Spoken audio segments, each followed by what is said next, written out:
Hello and welcome back to our channel Finance for Beginners. Today in this video I'm going to show you how to download or install Binance app in your device. Binance is the world's largest cryptocurrency exchange that allows users to buy, sell and trade cryptocurrencies and digital assets. Now moving on to the video, first of all go to your Play Store or App Store. Then search Binance.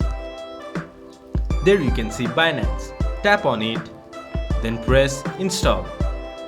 It might take a while to install the app depending upon your internet speed. Once the app has been installed, open Binance app to access the largest cryptocurrency exchange platform. This much for today's video. If you guys find our video helpful, please leave a like and comment. And do not forget to subscribe our channel and hit the bell icon. I'll see you guys again in our next video. Thank you for watching.